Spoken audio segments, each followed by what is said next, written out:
আসসালামু আলাইকুম। তোমরা যারা ভাইয়া এখনও তোমরা যারা প্রাইভেটে ভর্তি হওনি, জলদি তোমরা ভর্তি হয়ে যাও।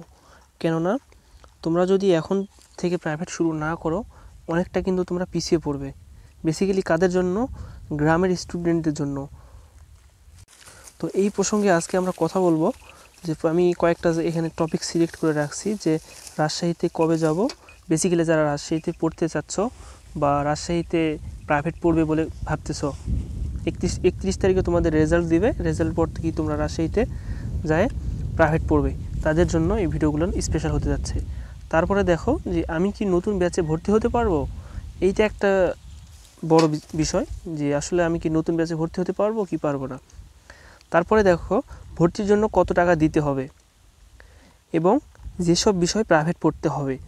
তো ভিডিও শুরুতে আমি তোমাদের বলে দিতে চাই যে এই শেষের হচ্ছে এই দুইটা, যে ভর্তির জন্য কত টাকা দিতে হবে এবং যেসব বিষয় প্রাইভেট পড়তে হবে, এই দুইটা নিয়ে আজকে আমরা আলোচনা করব না, কারণ আমরা অলরেডি 5 থেকে 6টা ভিডিও আমি পাবলিশ করছি। তো আপনারা বা তোমরা ভাইয়ারা সেগুলা দেখে নিতে পারেন, তাহলে তোমাদের একটা আইডিয়া হবে। কারণ এক ভিডিওর মাধ্যমে অতগুলো কথা বলা কিন্তু পসিবল না। হ্যাঁ, তো বারবার এক কথা বললে খুব খারাপ দেখায়, তো আপনারা সেই ভিডিওটা দেখে নেবেন। তো আজকে আমরা আলোচনা করব যে রাজশাহীতে কবে যাব। তো প্রথমেই তোমাদের আমি বলি, তোমাদের রেজাল্ট দিবে 31 তারিখে। তোমরা কি করবা? 31 তারিখে রেজাল্ট দিবে। রেজাল্ট যার যেইটা হবে কোনো সমস্যা নাই, আলহামদুলিল্লাহ পড়বা। পড়ার পর 31 তারিখ রাতটা থাকবা, থাকার পর পরের দিন 1 তারিখে চলে আসবা রাজশাহীতে। যারা বেসিক্যালি রাজশাহীতে পড়তে চাচ্ছ, বিশেষ করে আমি তাদেরকে ইন্ডিকেট করতেছি যারা ইন্টারে সায়েন্স নিবে বলে ভাবতেছো, তারা 1 তারিখে রাজশাহী চলে আসবা। এসে তোমরা ভাইয়া তাড়াতাড়ি প্রাইভেটটা শুরু করে দাও। কেননা প্রাইভেট শুরু না করলে, কারণ রাজশাহীতে টিচারদের স্টুডেন্টদের অভাব নাই। হ্যাঁ, স্টুডেন্টদের অভাব নাই বলতে এটা বোঝাইতেছে যে তুমি যদি একটা ক্লাস মিস দাও, ওরিয়েন্টেশন ক্লাসটা তুমি মিস দিলা, পরে একটা ক্লাস মিস দিলা, তখন তুমি ওই প্রাইভেটেই তুমি যদি 3 নম্বর ক্লাসটা করো, তাহলে তুমি কিন্তু কিছু বুঝবা না, প্রথম থেকে শুরু করতে হবে। তো তখন তুমি যদি এখন যে ভাইয়াকে বলো, ভাইয়া আমাকে এটা একটু বোঝাই দেন, হ্যাঁ ঠিক আছে বোঝাই দিবে, কিন্তু ওই ক্লাসটা তোমার আগের মতো রিকভার করা যাবে না, যে সেম টপিক তুমি সেইভাবে ক্লিয়ারলি বুঝবা না। তো আমি তোমাদেরকে ভাইয়া অনুরোধ করব, রিকোয়েস্ট করব, তোমরা 1 তারিখে রাজশাহীতে চলে এসে প্রাইভেটগুলো তোমরা করে যাও, প্রাইভেটগুলো শুরু করে দাও। প্রাইভেটকে অবহেলা করো না। আরেকটা কথা, কলেজ যেমন হোক, তোমাদের রাজশাহীতে কলেজের কারো চান্স হইতে পারে, আবার কারো নাও হইতে পারে, কোনো ফ্যাক্ট না। তোমাদের পয়েন্ট যদি ভালো থাকে, তোমাদের যদি ইচ্ছা শক্তি থাকে যে তোমরা সায়েন্সে পড়বা, তাহলে তোমরা রাজশাহীতে এসে প্রাইভেটগুলো শুরু করে দাও।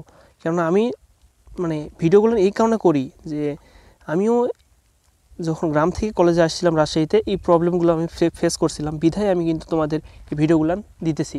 আসলে এই ভিডিওগুলো আমার এই চ্যানেলে দেওয়া ঠিক না, তারপরও আমি কিন্তু দিতেছি। এই চ্যানেলে আমি শুধু এডুকেশনাল রিলেটেড ভিডিও দিই, আমি ক্লাস ছাড়ি।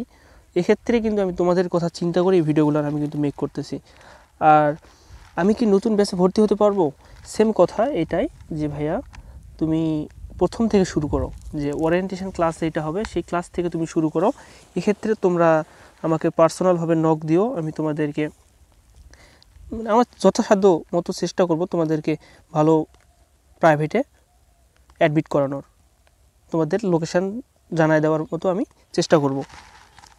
অনেকে করে কি যে গ্রাম থেকে এসে ভুলভাল কলেজে প্রাইভেটের কাছে টিচারের কাছে ভর্তি হয়ে যায়, তারপরে কিন্তু সে আউটপুট খুব একটা পায় না।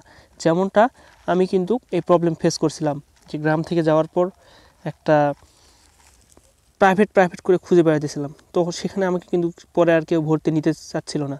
অনেক কষ্ট করে ভাইয়া আমি প্রাইভেট ম্যানেজ করছি, এখন খুব ভালো পড়ায় ভাইয়া। তো আমি সেই কথা এখন আর বলবো না। তোমরা আমাকে যারা এই প্রাইভেট নিয়ে যারা প্রবলেমে থাকবা, তাহলে তোমরা যে বেনিফিট পেতে চাও এই প্রাইভেটের, তোমরা আমাকে পার্সোনালভাবে আমাকে নক দিও ভাইয়া। আমার হোয়াটসঅ্যাপ নাম্বার আমার ভিডিও শেষে দিয়ে দেবো, তোমরা সেখান থেকে দেখে আমাকে নক দিও। এবং আমার মেসেঞ্জার গ্রুপ আছে কয়েকজন আমার ছোটো ভাই, তাদেরকে সেখানে অ্যাড করানো আছে, তারাও বলছে 2 তারিখে নাকি আসবা। তো সেই দিন আমাদের একটা ওখানে নতুন ব্যাচ চালু হবে, সেই ব্যাচে তোমাদের ক্লাস করতে আমি রিকোয়েস্ট করব। তোমাদের ইচ্ছা, তোমরা ভর্তি হলেও হতে পারো, না হলেও হতে পারো, কিন্তু তোমরা ক্লাসটা করে দেখো। আই হোপ তোমাদের উপকার হবে, অপকার হবে না। ঠিক আছে ভাইয়া, যে কোনো সময় তোমরা আমাকে নক দিও, আমি তোমাদের যথাসাধ্য চেষ্টা করব। আসসালামু আলাইকুম ওয়া রাহমাতুল্লাহ।